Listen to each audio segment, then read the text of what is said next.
Maksudnya kata beliau, janganlah kamu belokkan wajahmu dari orang lain karena sombong, angku dan congkak dengan menganggap remeh, melihat dari samping misalnya atau tidak melihat wajahnya. Nabi SAW punya ciri khas teman-teman sekalian. Kalau berbicara dengan para sahabatnya, menatap wajah.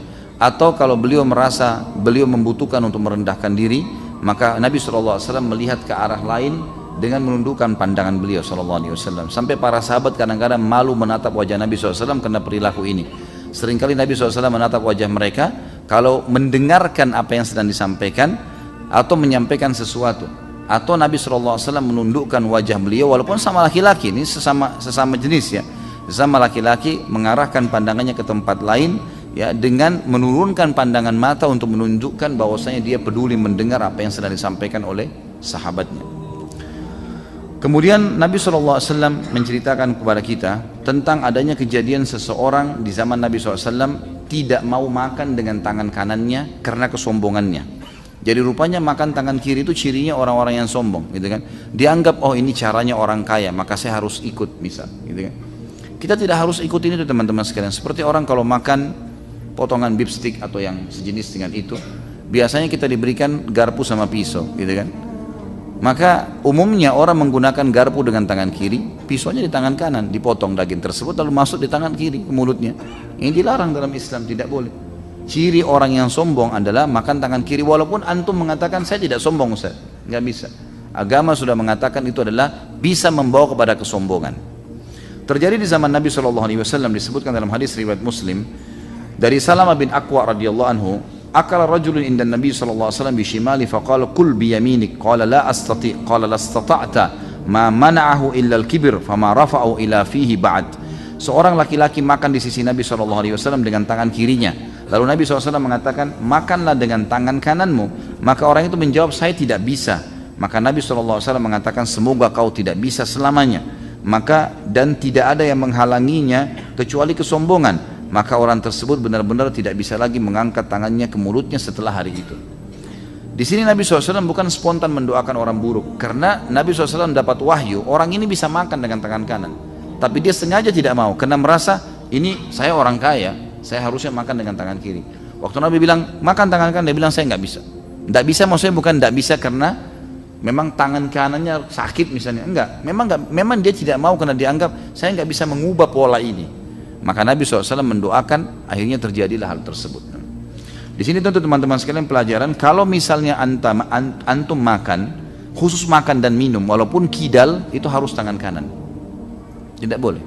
Jadi kan, kalau yang lain mungkin masih bisa, mungkin menulis kalau sudah terbiasa, tapi itu pun harus berusaha untuk bisa diubah, ya, harus diubah. Karena kata Nabi, dikatakan dalam hadis Bukhari, kata Aisyah, karena Nabi SAW yuhibbut tayammun, Nabi SAW sangat gemar dengan menggunakan tangan kanannya. Baik, kita lihat di sini beberapa dalil, tinggal 3 dalil pendek saya bacakan. Hadis muttafaqun alaih, kata Nabi SAW, ala ukhbirukum bi ahlin nar kullu utullin jawadhin mustakbir. Maukah kalian aku tunjukkan siapa penghuni neraka itu? Yaitu setiap orang yang congkak, keras hati dan suka menyombongkan diri.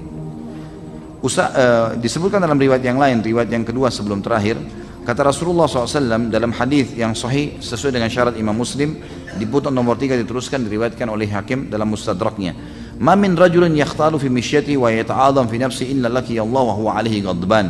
Tidak ada seorang laki-laki pun yang jalan angkuh dan bangga dengan dirinya, melainkan dia akan bertemu dengan Allah sementara Allah murka padanya. Dan hadis yang terakhir teman-teman sekalian, hadis ini diriwayatkan oleh Imam Ibnu Khuzaimah dan Ibnu Hibban dalam sahih mereka berdua, dan mereka mensahihkannya, dan penulis pun Imam Adz-Dzahabi mensahihkan ini. Kata Nabi SAW, awwalu thalathatin yadkhuluna an-nar, 3 golongan yang paling pertama masuk ke dalam api neraka. Amirun musallid, seorang penguasa yang bengis lagi zalim, suka menindas dan mengambil hak-hak warga masyarakatnya. Wa ghaniyun la yu'addiz zakah, yang kedua orang kaya yang tidak membayar zakat. Kaya melimpah, kenapa enggak keluarin 2,5%-nya? Dianggap itu hukuman yang berat di mata Allah SWT. Dan yang ketiga adalah wa fakirun fakhur, dan orang miskin yang sombong. Kalau orang kaya ada pemicu, tapi itu haram, tetap tidak boleh. Tapi orang miskin terus sombong, apa pemicunya? Enggak ada pemicu. Sama dengan hadis lain, salah satu dari 3 orang yang Allah murkai adalah orang tua yang berzina. Untuk apa orang tua berzina? Orang anak muda saja masih haram, apalagi orang tua, gitu kan? Jadi kalau ada pemicu, mungkin Allah Subhanahu wa taala tetap hukuman, tapi standar ada hukuman yang berat bagi orang yang di luar daripada batas. Tak ada kebutuhan tapi dia lakukan. Sebagai penutup, Imam Adz-Dzahabi berkata, dan orang sombong yang paling buruk adalah orang yang menyombongkan diri kepada hamba-hamba Allah dengan ilmunya dan membangga-banggakan diri dengan segala karunia yang dimilikinya. Orang yang seperti ini ilmunya tidak akan memberikan manfaat kepadanya, karena sungguhnya orang yang menuntut ilmu untuk tujuan akhirat, ilmunya akan menyebabkannya merendahkan diri, hatinya akan khusyuk dan jiwanya akan tenang. Lebih dari itu, ilmu itu menjadi pengamat bagi dirinya sendiri, sehingga dia tidak akan pernah bosan untuk mencari akhirat tersebut. Bahkan dia akan terus mengevaluasinya setiap waktu dan mengontrolnya. Lalu apabila dia lalai darinya, maka dirinya akan berpaling dari jalan yang lurus dan menjerumuskannya. Sedang orang yang mencari ilmu hanya untuk berbangga-bangga demi mendapatkan kedudukan, meremehkan orang lain, membodohi dan merendahkan mereka, maka ini adalah di antara dosa besar yang paling besar. Karena sabda Nabi SAW dalam hadis Muslim, tidak akan masuk surga orang yang dalam hatinya terdapat sebesar biji sawi atau biji atom dari kesombongan. Dan ini ya hadis yang diriwayatkan oleh Imam Bukhari yang menjelaskan penutupan bahasan kita tentang pentingnya tidak boleh sombong. Saya tutup teman-teman sekalian dengan perkataan Imam Malik rahimahullah. Imam Malik mengucapkan kata-kata pada Imam Malik, salah satu imam madhab yang terkenal. Beliau meninggal tahun 179 Hijriah. Waktu akhir hidup beliau sempat menulis buku namanya Muwatta. Kitab Muwatta salah satu dari 9 buku yang dipakai rujukan dalam ilmu hadis. Maka waktu beliau menulis, murid-muridnya datang mengatakan, wahai imam, orang-orang yang selevel anda di kalangan anda ulama ini juga sekarang berlumba-lumba menulis kitab Muwatta sebab mengetahui kalau anda menulis, dan mereka sengaja memilih nama yang sama. Maka kata Imam Malik kalimat yang sederhana sambil merendahkan suara beliau rahimahullah. Beliau mengatakan, maka nalillahi fahuwa baq. Dengan suara yang sangat merendah beliau mengatakan kepada murid-muridnya, apapun yang dikerjakan karena Allah maka itu akan kekal. Subhanallah, sampai hari ini yang tertinggal dari sekian ratus muwatta yang ditulis pada saat itu hanya muwatta Imam Malik rahimahullah. Semua kesombongan akan hilang teman-teman sekalian dan akan mendatangkan kehinaan dan penyiksaan. Allahu a'lam. Subhanakallahumma bihamdika asyhadu an la ilaha illa anta astaghfiruka wa atubu ilaik. Wassalamualaikum warahmatullahi wabarakatuh. Assalamualaikum warahmatullahi wabarakatuh. Alhamdulillah wassalatu wassalamu ala Rasulillah.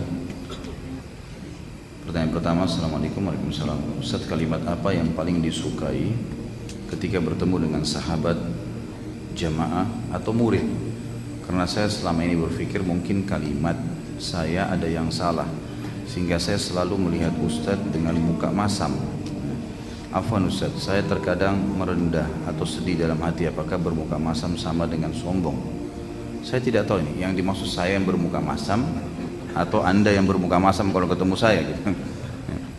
Kalau saya yang dimaksud bermuka masam mungkin salah kali persepsinya. Saya bukan bermuka masam, memang saya orangnya setengah serius. Bawaan saya memang sudah begini. Makanya kalau berbicara tentang serial sejarah mungkin lebih tepat gitu kan. Sehingga tidak ada sama sekali unsur kesombongan di situ. Tapi kalau yang maksudnya anda kalau ketemu dengan saya kemudian bermuka masam, maka itu tinggal diperbaiki gitu kan. Tapi kalau ada teman-teman yang bertemu dengan saya mungkin menganggap saya bermuka masam, teman-teman, tidak ada maksud apa-apa sama sekali. Dengan izin Allah Subhanahu wa taala saya tetap biasa saja. Kalau ngobrol kadang-kadang sambil jalan, saya biasakan, ayo sambil jalan ngobrolnya karena waktu ya. Saya kadang-kadang kalau dari pagi keluar taklim sampai istirahat sebentar. Istri saya sangat tahu di rumah, hanya sebentar istirahat kemudian keluar lagi taklim. Malam saya pulang memang sudah butuh istirahat karena besok pagi aktivitas lagi. Jadi kadang-kadang mungkin sambil jalan sambil ngobrol gitu. Saya memang bukan orang yang tertawa tanpa sebab karena nanti dikira orang gila gitu kan. Jadi mungkin seperti itulah jawaban saya. Jika ke kantor saya berpakaian yang bagus dan rapi dan ingin menunjukkan bahwa dengan pakaian yang bagus, rapi dan lebar, muslimah bisa terlihat pantas untuk dipakai di kantor. Apakah itu termasuk perilaku yang sombong? Innamal a'malu binniyat. Kalau anda niatnya memang untuk menunjukkan ini busana muslimah dan ternyata busana muslimah itu bagus kalau dikenakan kepada saudari-saudari muslim yang lain, insya Allah tidak. Niatnya dalam hati. Kalau untuk berbangga-bangga karena ada mereknya yang terkenal supaya orang tahu kalau itu harganya mahal dan seterusnya, itu anda lebih tahu. Ya, masing-masing tahu niatnya dalam hati. Kalau niatnya insya Allah hanya untuk syiar Islam, tidak ada masalah. Ya, itu tidak termasuk dalam kesombongan. Saya mencintai anda karena Allah, sama-sama insya Allah. Semoga Allah menjaga Anda. Doakan kami yang hadir di sini supaya Allah memberikan istiqomah pada diri kami dalam menuntut ilmu di majelis ilmu dan memberkahi ilmu yang telah kami dapatkan. Insya Allah, Allah Maha mendengar apa yang kita niatkan dan saya berdoa semoga Allah kabulkan. Seringkali penyakit sombong dan sejenisnya hadir dalam hati, akan tapi tidak selalu dalam setiap perkara yang saya amalkan. Karena sombong ini masuk ke dalam dosa besar. Bagaimana cara kami menghapus dosa itu? Mengingat kadang-kadang kesombongan itu muncul lagi di lain waktu dan terjadi begitu saja tanpa rencana. Seperti umumnya semua sifat buruk teman-teman sekalian, oleh syaitan dibisikkan supaya keluar. Kasus misalnya saya kasih contoh pernah riya. Riya itu kan memperindah ibadah karena Allah, gitu kan? Maka dia akan selalu dilintaskan oleh syaitan di setiap awal amal. Di setiap awal amal pasti tidak ada ibadah itu yang tidak dilintaskan riya oleh syaitan, karena riya adalah jalan pintas untuk membatalkan ibadah kita. Kata Nabi SAW, al-yasiru minar riya syirkun, sedikit saja dari riya sudah cukup menjadi syirik, Jadi syaitan akan terus menanamkan atau mendatangkan di benak kita masalah riya ini misalnya. Maka tergantung kita mengiyakan atau tidak. Kalau kita mengiyakan, mengikuti alur pikiran yang setan bisikkan dari riya itu, maka kita jadi riya, gitu kan? Misal berdoalah lebih lama sebab orang di sebelah kamu lagi lihat misalnya, atau sujudlah lebih lama, atau apalah yang dibisikkan sama dia. Lalu kita memang, oh iya ya, biar saya dilihat deh, biar teman-teman saya tahu, biar gini. Maka kita bawakan diri kita ke arus itu, maka jadi riya. Kalau enggak. Sama dengan kasus sombong, Syaitan akan bisikkan di benak kita. Makanya tadi bahasanya di sini, saya kadang-kadang tidak rencanakan. Memang itu tidak direncanakan. Kalau ada orang rencanakan itu sudah sangat buruk ya. Tapi kalau orang tidak rencanakan terlintas, memang syaitan berusaha agar muncul sombongnya. Tinggal kita mengiyakan atau tidak, gitu kan? Jangan diikuti alur itu. Kita lagi jalan, tiba-tiba syaitan mengatakan suara sepatumu kalau kedengaran orang-orang tahu kau pakai sepatu baru, gitu kan? Lalu kemudian kita melawannya, kita malah merendahkan. Jadi supaya tidak bunyi suara sepatu itu, kita jalankan lebih pelan misalnya, kita melawan itu. Maka tidak ada dosa yang kita bisa dapatkan, tidak ada dosa yang didapatkan di situ. Jadi sebenarnya tergantung kita bagaimana mengontrol diri kita. Memang seorang mukmin harus jeli ya. Kenapa teman-teman sekalian kita harus selalu baca basmalah setiap kali mau makan? Kenapa enggak sekali seumur hidup? Kenapa kita selalu kalau mau tidur baca doa, bangun tidur baca doa, setiap kali masuk kamar mandi baca doa, setiap kali keluar baca doa? Padahal sebenarnya kamar mandi itu mungkin ya sama kamar mandi di kamar tidur kita. Tapi setiap masuk baca, setiap keluar baca. Karena memang kita butuh selalu kontak dengan Allah Subhanahu wa taala, tidak cukup dengan sekali. Begitu pula dengan syaitan menggoda manusia, dia akan ikuti setiap kesempatan untuk bisa menyelipkan, maka dia akan selipkan. Allahu alam, itu yang saya tahu. Jadi memang kalau dia terlintas dari syaitan, tinggal ditepis dan dilawan, jangan diikutin. Jika kita menampakkan amal baik kepada orang lain, bukan dengan maksud sombong, namun untuk memberi contoh kepadanya, apakah ini adalah perkara yang baik atau menurut nasihat Ustadz lebih selamat bagi kami untuk meninggalkan perbuatan tersebut? Jadi kalau misal momennya bertepatan antara sebuah ibadah yang akan kita kerjakan dengan mengajak orang, insya Allah ini akan jauh dari sombong. Seperti misal kita lagi di kantor, pas azan sudah masuk duhur, lalu kita berdiri dan mengajak teman-teman, ayo sholat yuk, sudah duhur misal. Niat kita memang mengajak mereka sholat. Ini kan momennya bertepatan dengan memang ada ibadah pada saat itu. Ini insya Allah akan lebih aman, jauh dari kesombongan. Dan ini menurut saya Allah alam tidak ada masalah. Lagi ada orang miskin lagi lewat, lalu kita memberi sedekah, kemudian kita mengatakan agar teman-teman termotivasi, ayo bantu yuk. Misal tujuannya untuk mereka mengeluarkan, gitu kan? Kapan lagi nih bersedekah, motivasi mereka, tidak ada masalah. Yang jadi masalah teman-teman kalau antum menyebutkan sebuah ibadah bukan pada momennya, yang gitu. Misal tidak ada apa-apa nih, ya, tiba-tiba saja kita membicarakan, saya sebentar akan sholat di masjid ini, misal. Ini kalau ada yang mau ikut bilang ya, nanti saya ingatkan. Nggak perlu sebenarnya, nggak ada hubungannya sama sekali. Waktu azan masih lama, 4-5 jam lagi ke depan. Untuk apa disampaikan sekarang? Tidak ada momennya, gitu. Maka itu biasanya lebih terselimuti dengan kesombongan, maka lebih baik dijauhi. Allahu a'lam. Ya. Dalam keseharian misalnya kumpul keluarga dan teman ataupun dalam grup WhatsApp, terjadi pembahasan suatu topik mengenai agama dan kebetulan kita telah mempelajari dan faham atas topik tersebut. Lalu kita mulai menyampaikan apa yang kita pelajari dan saudara atau teman mulai menyelisihi. Apakah terus kita sampaikan kebenaran atau bagaimana menyikapinya agar tidak timbul rasa sombong karena merasa lebih mengetahui? Apakah itu termasuk sombong? Tentu saja kalau kita menyampaikan kebenaran tidak ada kesombongan. Dan kontrol itu kan tinggal masalah kita niatnya karena sombong atau tidak. Saya tidak bisa menekan teman-teman sekalian, oh itu bukan sombong atau itu sombong. Tapi di sini tergantung niatnya. Kalau memang kita lihat ternyata ini informasi penting, lagi dibicarakan tentang masalah sholat berjamaah misalnya, lalu kita punya tulisan artikel kecil di HP kita yang kita bisa share, di-share ke situ, tidak ada kesombongan, niatnya untuk menyampaikan. Kalau syaitan membisikkan, tuh teman-teman kamu akan menilai kamu adalah orang yang paling tahu, lawan, a'udzubillahi minasyaitonirrajim, jangan diiyakan, kan gitu.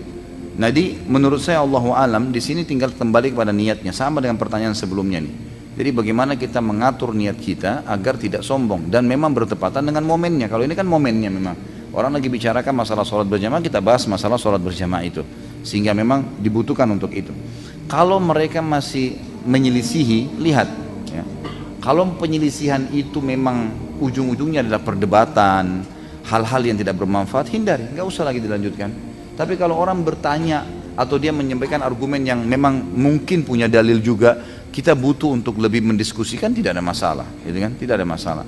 Saya berapa kali dimasukkan sama saya tidak tahu siapa saja membuat grup di WhatsApp, tiba-tiba nama saya sudah ada. Saya periksa HP saya sudah masuk sekian banyak grup gitu. Waktu saya masuk ke dalam grup itu saya temukan digabungkan banyak sekali dai-dai se-Indonesia, gitu kan? Dari semua ormas ini, ormas itu masuk. Nama saya dengan beberapa teman-teman yang saya kenal juga masuk di situ. Begitu saya baca, subhanallah, perkataan-perkataan yang pertama muncul itu semuanya sudah ejekan, gitu kan. Nah ini orang-orang Wahabi sudah bergabung nih. Nah, ayo apa nih, apalagi nih masalah ini, masalah yasinan nih. Gitu. Jadi kesannya kayak mengolok-olok, bukan ilmiah. Kalau mau dialog ilmiah lain, gitu kan. Ini ada dalil yang menjelaskan tentang masalah ini. Misalnya membaca Al-Quran untuk orang mati. Teman-teman yang punya dalil yang lain, ayo kita diskusikan, kan lain ya. Dialog ilmiah, tapi ini enggak, memang mengolok-olok gitu, mengolok-olok. Dan setiap kali ada dalil yang dijelaskan mereka permainkan. Ini ada salah satu ikhwah pernah saya ikutin sebentar, dikirim sama dia, ini loh dalilnya, dibalas lagi sama dia, itu kan menurut kamu. Jadi dibantah lagi, jadi tidak ada unsur, tidak ada manfaat di situ. Allah alam, kalau antum melihat setelah menjelaskan itu ternyata tidak ada titik temu, udah berhenti saja. Gak usah dilanjutin karena tidak ada manfaatnya sama sekali. Jangan habisin energi di situ. Makna tanpa sombong dalam hal isbal. Ini kan hadis sudah kita jelaskan di masalah isbal ya, yang lalu itu. Pada dosa besar yang keberapa itu yang sudah saya jelaskan. Tapi ini kita ulangi lagi inti.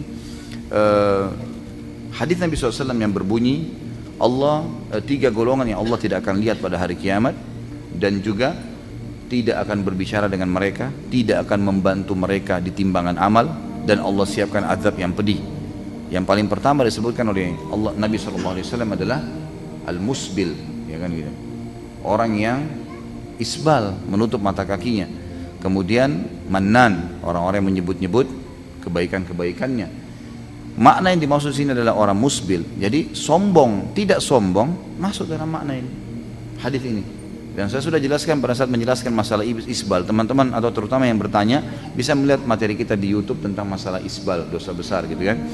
Di situ saya jelaskan kalau ada dalil yang menjelaskan tentang sombong, ada dalil yang menjelaskan secara umum gitu kan. Kasuistik masalah Abu Bakar radhiyallahu anhu mengatakan waktu dia mengatakan, ya Rasulullah, saya sering melorot pakaian saya, maka mata kaki saya tertutup. Kata Nabi SAW, kau bukan termasuk orang-orang sombong itu. Di sini ulama mengatakan kasusnya adalah Abu Bakar pakaiannya melorot, gitu kan? Bukan beliau mengatakan saya panjangkan baju saya Rasulullah, apakah saya termasuk orang sombong? Bukan itu perkataannya. Beliau mengatakan dalam lafaz hadis, ya Rasulullah, sarung saya melorot, tidak bisa kecuali saya tahan, gitu kan? Kalau saya nggak tahan, dia melorot. Apakah saya termasuk orang sombong tuh? Jadi melorotnya tidak disengaja, gitu kan? Memang dasarnya tidak isbal, tapi dia jatuh, gitu kan, menutupi, maka dia tarik lagi seperti itu. Apakah itu termasuk sombong? Kata Nabi SAW, kau tidak termasuk di situ. Kenapa tidak termasuk? Karena memang dasarnya tidak isbal, cuma melorot kan gitu. Kalau orang menjadikan ini sebagai alasan bahwasanya oh kalau isbal pun tapi tidak sombong nggak apa-apa. Buktinya Abu Bakar. Ini tidak memahami fikih hadisnya nih, gitu kan?